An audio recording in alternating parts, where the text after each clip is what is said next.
खमागणी and welcome. सोचो आप सुबह उठो, गूगल मैप्स खोलो और जहां कल एक पूरा पहाड़ दिख रहा था वहां सिर्फ एक सफेद गड्ढा हो। ये है आज के टाइम में अरावली की सिचुएशन। और सबसे स्केरी फैक्ट कि ये सब काम ऑन पेपर लीगली हो रहा है। तो आखिर कैसे इंडिया की सबसे पुरानी माउंटेन रेंज अरावली को धीरे धीरे लीगली मिटाया जा रहा है। लैंड माफिया, सैंड माफिया, बजरी माफिया, ये सब नाम तो आपने सुने होंगे, लेकिन आज के वीडियो में ये देखेंगे कि ये सब काम कैसे करते हैं और कैसे अरावली की इतनी सारी पहाड़ियों को खत्म किया जा चुका है। So let's begin. In land mafia का सिस्टम बहुत ही एक्स्ट्रा ऑर्डिनरीली ऑर्गेनाइज्ड है। इसको 3 भाग में डिवाइड करके समझते हैं ताकि इनका पूरा कारनामा अच्छे से क्लियर हो जाएगा। तो सबसे पहले आती है इल्लीगल माइनिंग। एनसीआर में कंस्ट्रक्शन बूम पर है। बंगलों की तो बात ही छोड़ दो, फ्लैट्स की भी प्राइस 100 करोड़ तक पहुंच रही है और कंस्ट्रक्शन के लिए चाहिए रोड़ा, बदरपुर और मिट्टी। अब ये मटेरियल आता कहां से है? सीधा पहाड़ों से। रात के अंधेरे में हेवी मशीन्स लगती हैं, ब्लास्टिंग होती है और बड़े बड़े बोल्डर्स तोड़कर स्टोन क्रशर्स में डाल दिए जाते हैं। हाँ, सुप्रीम कोर्ट ने ऑब्वियसली माइनिंग को बैन कर रखा है, लेकिन थोड़ा बहुत पैसा इधर उधर खिलाकर रात के अंधेरे में ये सब काम चलता रहता है। इसके बाद आता है एनक्रोचमेंट, मतलब जमीन पर कब्जा करना। तो माफिया सबसे पहले पंचायत लैंड या कॉमन लैंड को टारगेट करते हैं। इसकी शुरुआत होती है एक छोटी सी बाउंड्री वॉल या टेम्पररी शेड से। कभी कभी तो रातों रात एक छोटा सा ढाबा या कोई रिलीजियस स्पॉट बना दिया जाता है। आइडिया क्लियर है? ऐसा कुछ बना दो जिसको तोड़ना फिर पॉलिटिकली और सोशली मुश्किल हो जाए। अब इस तरह से अपनी फील्डिंग लगाने के बाद इनका असली खेल शुरू हो जाता है, जो है पेपर वर्क का। लोकल सरकारी कर्मचारियों के साथ मिलकर पुराने रिकॉर्ड्स में हेराफेरी की जाती है। फॉरेस्ट लैंड को गैर मुमकिन पहर यानी अनकल्टिवेबल वेस्टलैंड दिखा दिया जाता है और जब तक अथॉरिटीज जागती हैं तब तक वहां बेनामी ट्रांजैक्शंस के थ्रू जमीन कई बार बिक चुकी होती है। और कमाल की बात यह है कि ऐसी हेराफेरी बताते हुए मुझे कोई सरप्राइजिंग भी नहीं लग रहा है। ये हालत है करप्शन की। चलो, ये तो सब हुआ इल्लीगल काम। अब बात करते हैं लीगली कैसे लैंड माफिया अभी तक बचे हुए हैं। तो एक तो ये पुराना कानून है PLPA, Punjab land preservation act, जो 1900 में ब्रिटिश ने सॉइल इरोजन को रोकने के लिए बनाया था। लैंड माफिया अक्सर इस कानून के एक लूप होल का फायदा उठाता है। वो ये क्लेम करते हैं कि अगर जमीन पर पेड़ नहीं है तो वो फॉरेस्ट नहीं है। लेकिन इस लीगल लड़ाई में माफिया के पास बड़े बड़े लॉयर्स और पॉलिटिकल बैकिंग होती है, जबकि एनवायरमेंट एक्टिविस्ट्स के पास सिर्फ फैक्ट्स हैं। अच्छा, इस पुराने कानून की तो वैसे ही धज्जियां उड़ चुकी हैं। जिन्होंने अरावली की ये नई डेफिनेशन दी है 100 मीटर वाली, उसने तो हालत और ज्यादा खराब कर दी है। इनको ना तो इल्लीगल माइनिंग दिखाई देती है, ना इनको एनवायरमेंट स्पेशलिस्ट की बात सुननी समझनी है और ना ये कोई सवालों के जवाब देने के लिए तैयार है। मतलब पुराने लॉज के लूप होल्स को ठीक करना तो अलग रहा, ये नए प्रॉब्लम्स खड़े कर रहे हैं।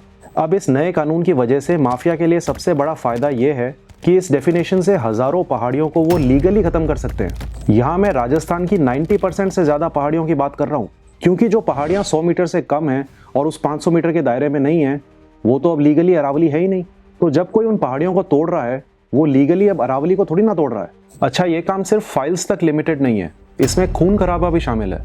जो भी इनके रास्ते में आता है उसे ये कैसे भी करके हटा ही देते हैं। आपको 2022 के हरियाणा के नूह का इंसिडेंट याद है, जब एक DSP लेवल के ऑफिसर सुरेंद्र सिंह बिश्नोई को एक माइनिंग ट्रक ने कुचल दिया था क्योंकि वो इल्लीगल माइनिंग रोकने गए थे। तो जब पुलिस की ये हालत कर रखी है तो आप लोकल गांव वालों की तो बात ही छोड़ दो, उनकी तो ये सब दिखाकर वैसे ही बोलती बंद कर देते हैं। उनकी जमीनें जबरदस्ती खरीद रहे हैं, मना करो तो झूठे केस में फंसा देंगे, लड़ाई झगड़े पर उतर आएंगे।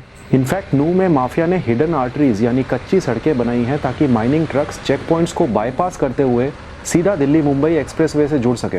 मतलब इन्होंने ऐसा जाल बिछाया हुआ है जिसमें लोकल गुंडे, corrupt police officers, government officials और बिजनेसमैन सब मिले हुए हैं। एक इन्वेस्टिगेशन के हिसाब से हरियाणा पुलिस की चार्जशीट में यह पता चला कि राजस्थान के माइनिंग माफिया ने करीब 1 करोड़ रुपए की रिश्वत खिलाई है।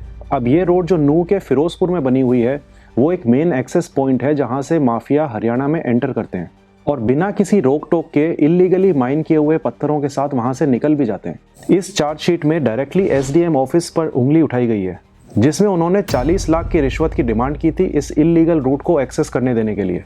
अच्छा, इसमें डिस्ट्रिक्ट रेवेन्यू ऑफिसर्स भी इन्वॉल्व हैं, जिन्होंने इल्लीगल रूट को रेवेन्यू रोड बताकर माफिया की मदद की। अब इस रूट के थ्रू माफिया को आराम हो गया कि बड़े बड़े ट्रक्स, स्टोन क्रशर्स, ट्रैक्टर्स सब इस रास्ते से ले जाओ, कोई रोक टोक नहीं है।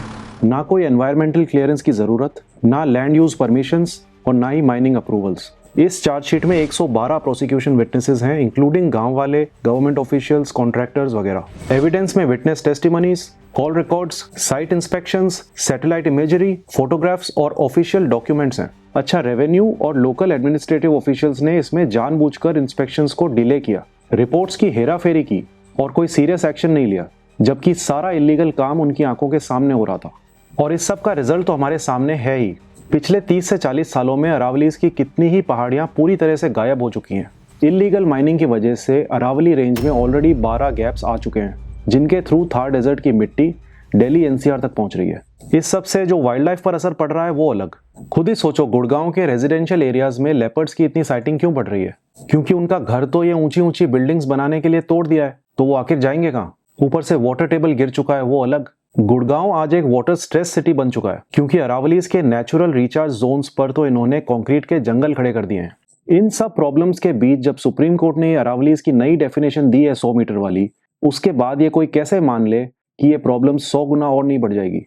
हाँ, माना कि सुप्रीम कोर्ट ने कोई अरावली को तोड़ने का ऑर्डर नहीं दिया है, लेकिन ये नई डेफिनेशन डायरेक्ट ऑर्डर देने से कम भी नहीं है। अगर आप अरावली रेंज के आसपास कहीं रहते हैं तो मैं आपसे सिर्फ यही रिक्वेस्ट करूंगा कि अगर आप वहां कभी भी माइनिंग होते हुए देखें तो उसका एक वीडियो जरूर बना लें। क्योंकि हो सकता है कि आप सोच रहे हो कि गवर्नमेंट के लोग हैं जो माइनिंग कर रहे हैं, बट एक्चुअली वो पूरा काम इलीगली हो रहा है। अरावलीज को बचाने के लिए एक अग्रेसिव अवेयरनेस की जरूरत है, क्योंकि एक बार ये पहाड़ियां खत्म हो गई तो उसके बाद हाथ में मोमबत्ती लेकर प्रोटेस्ट करने से कोई फायदा नहीं है। 2026 में पहला काम यही चाहिए गवर्नमेंट से, अरावली को लेकर इस अंधे कानून को हटाओ। ये 100 मीटर वाली डेफिनेशन बिल्कुल ही इलॉजिकल है। Thanks a lot for watching. जय भारत, जय हिंद।